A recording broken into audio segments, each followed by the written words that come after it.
count to three. Okay, 1, 2, 3. Let's welcome Roger. Hello everyone, I'm Roger. Today I'm introducing Daryl Alexander Rogers, who is a migrant that's stuck in the border of Mexico and a camp doctor in Mexico. In my presentation, it will include 4 parts: the introduction, main discussion, conclusion, and Q&A session. In the first part, I'll introduce the background of him and explain why he is stuck in the border of Mexico. And then the main discussion. I'll talk about why he volunteers as a camp doctor and began helping people. And the conclusion is why I think that he is qualified for the next time 100. Part 1, Introduction.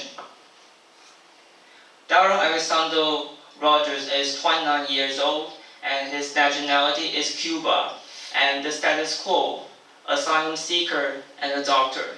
You might think, why is he an asylum seeker? This have to talk about the Cuba's political relationship with its allies by Venezuela. Cuba wants to help his allies, so he used his medical training program. He dispatches new doctors on missions to those impoverished ally countries, and so as to help their conditions. So, Daryl Alexander Rogers was also sent to Venezuela to a government clinic in Venezuela. During that period, what he experienced is not helping people. Instead, what he saw is the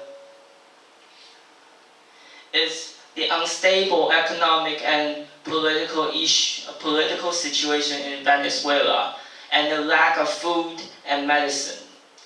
And so this situation is renowned as the Nicholas vs. the Public. And so after witnessing those situations, Dr. Alexander became a vocal critic of the government of Nicholas. However, you need to first consider the relationship between Cuba and Venezuela. They are allies. So if Dr. Alexander became the vocal critic, it means that it somewhat became the opponent of the Cuba's government. So Dr. Alexander was immediately returned back to his hometown and was banned from practicing medicine and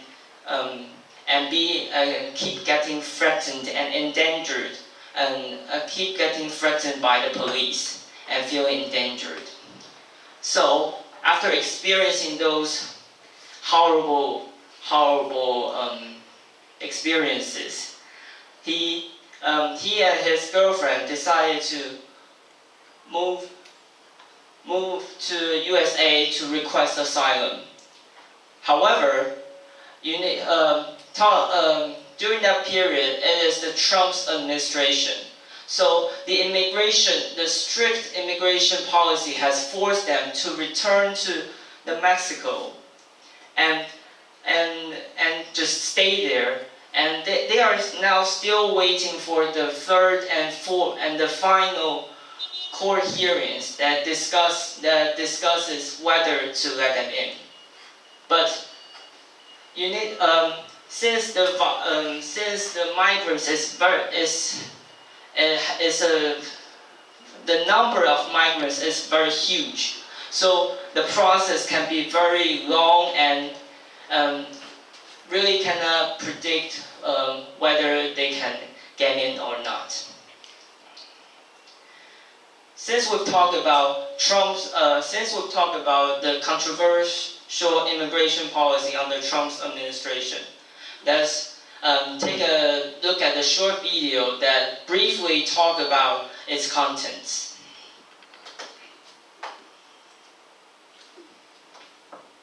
Wrapped a speech in the Rose Garden a few moments ago in which he laid out his plan for legal immigration into this country, saying that we need to move the pool of immigration applicants up the income and education chain to accept people who score points on an immigration test based on their achievements in English proficiency, also their achievements in career goals and the possibility of having a job offer here in the country. The idea, he says, is that he doesn't want immigrants coming in at the low end of the economic spectrum competing with Americans who are already at the low end of the economic spectrum and displacing them from jobs. The president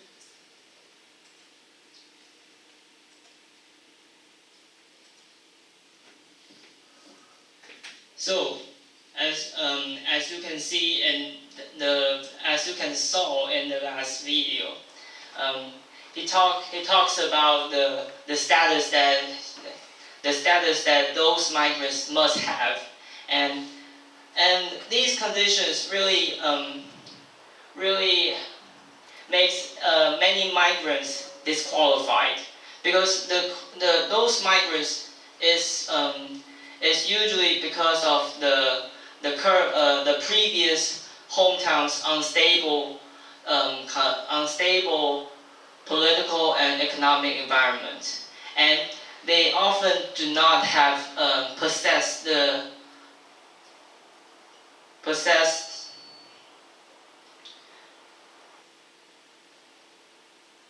they often do not possess the enough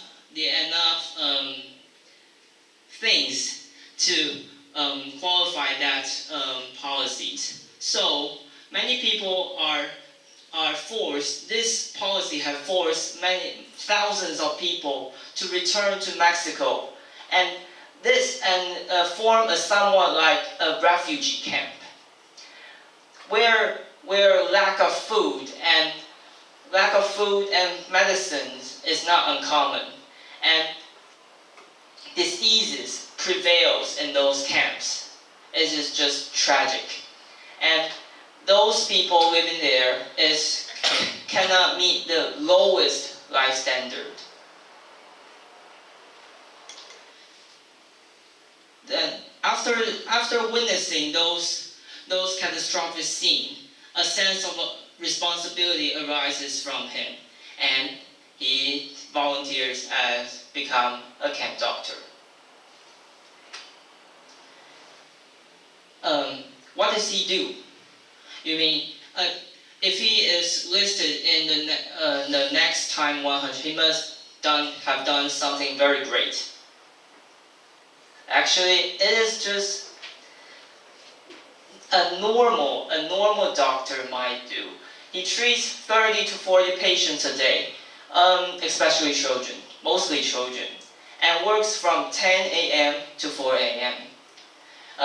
If you talk about the 加护病房, 是 doctor, they work at the same hours. But I think that the main reason why he is chosen is this. He hasn't stopped since his arrival in September 2019, which is definitely a very hard to achieve.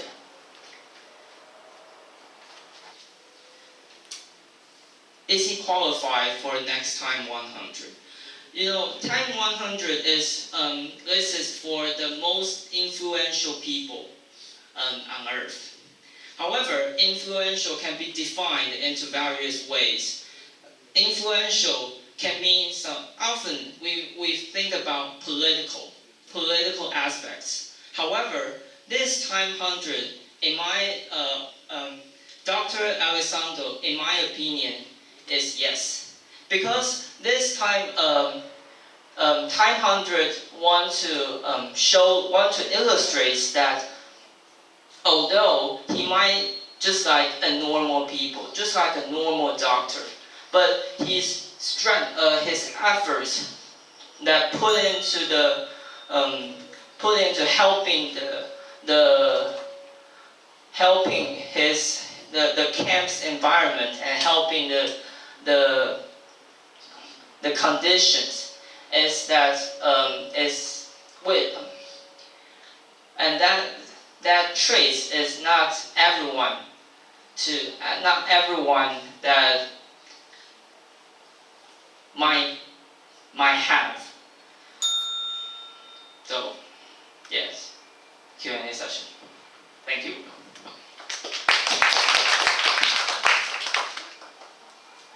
Any question?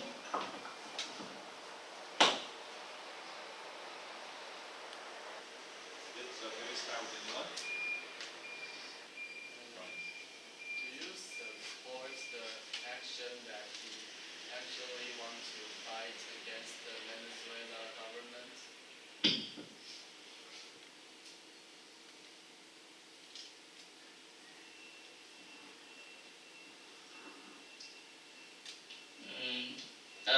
Yes, but I'm not just about being very. I'm not the advocate for being extremely fight for the government.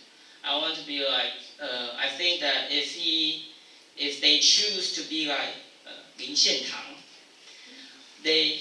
he chose to be put a relatively peaceful stance toward the government, and choose to appeal to the outer world and um, help ask them to help change this situation. So is Darren used a more aggressive way? Yes.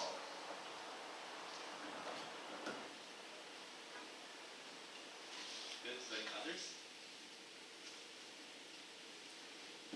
Yes. Would you have if you have the ability to treat people, would you do the same thing with? Oh, of course, because I think that this behavior is like a god. Because we're just humans. We have our own lives. We have our own things to. We have our own jobs. We have our own life standard that must meet. And besides, Dr. Alessandro and his girlfriend too. So he chose to help those people and do not spare his time just waiting for the court hearings. I think that it is very precious, I think. Yes, thank you. Yes?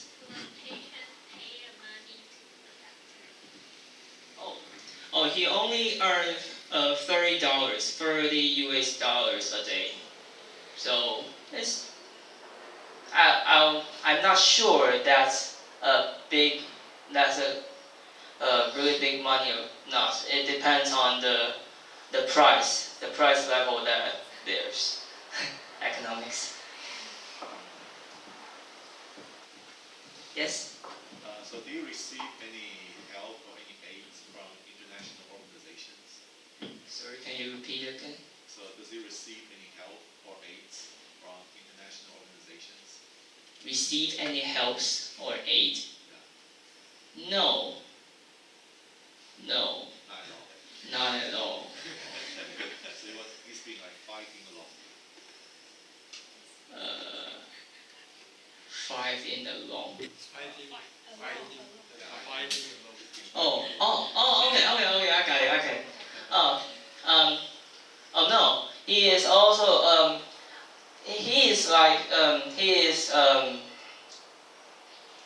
he joins in the middle of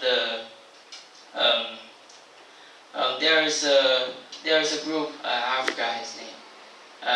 But it's all about It's also about fighting for human rights, and they chose to help the makeshift immigrant camp in there, and Dr. Alessandro was volunteers as the doctor. Yes. Good. So any others? All right. So then, thank you very much. Thank you.